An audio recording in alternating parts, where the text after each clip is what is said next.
Photoshop is a great photo editing program, and one of the most interesting things you can do to photographs in the program today is adding color to old black and white photographs. As you can see here, we've got an old black and white image, and we're going to use Photoshop to add color to this. This process is known as colorization. The first thing you need to do is select the brush tool from the menu on the left. At the bottom, click on the Quick Mask mode, and then you can paint onto the image where you want to add the first color. In this case, we're going to be making the sky blue. Take the brush onto the image, and then right-click and adjust the brush size to something appropriate.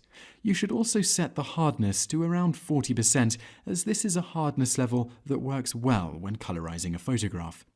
Now we are going to use the brush to paint over the sky.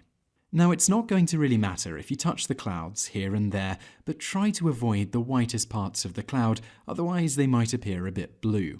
It's okay to cover the grey clouds. Once you have made your selection, you're going to need to press Q on the keyboard, which will turn the quick mask we just created into a selection. Then click Select, then click Inverse. Now you want to click Image, go to Adjustments, and click Color Balance. The Color Balance window will open, and you're going to need to adjust these sliders until you get an effect that looks good for the color of the sky. Here, that's going to involve dragging the top pivot to the cyan side of things and the bottom pivot towards the blue.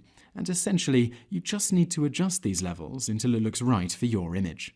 When you've got the desired effect, click OK, then press Ctrl D. As you can see here, we've successfully colored the sky blue, and it does look pretty good. Now, let's have a look at coloring the grass at the bottom of our image. Again, select the brush, click on the Quick Mask tool, and paint over the bottom of the image. At some point, you'll probably need to select a smaller brush to get really into the details of the image, and zoom in if it helps to do this.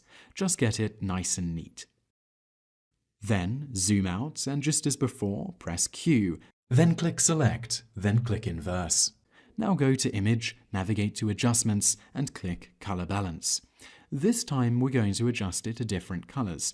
Now, I think in this image the grass is going to be pretty dry, so we're going to go for a mix between yellow and green. This should give us that really dried grass look. I'm also going to add a little bit of red because that helps to enhance the dry feel. So once again, you're going to have to use your judgment to make it look right for your photograph. It's really just a matter of using the pivots and adjusting them until it looks right for your photo. Click OK, then press Ctrl D. Now let's move on to another selection.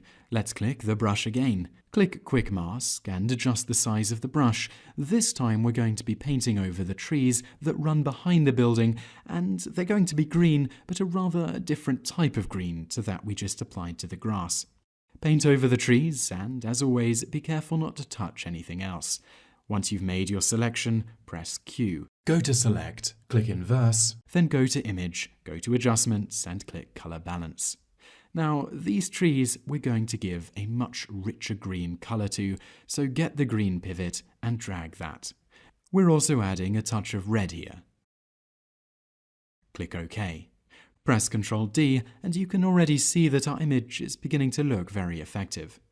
Now, the building in the center of this example actually looks okay in black and white, as it doesn't have a lot of color in the original image. However, I think an orange tint would give it a more realistic feel. Once again, paint over the building with the Quick Mask tool, then press Q. Then invert the selection. Click Image, go to Adjustments, and select Color Balance once again, and we're going to adjust the spectrum to make it a little orange. Click OK, then press Ctrl D. Now you'll see that the image looks very effectively colored, but you'll notice we haven't adjusted some things, like the color of the people. They just remain in black and white, but it's not really that noticeable, and the image already looks very effective.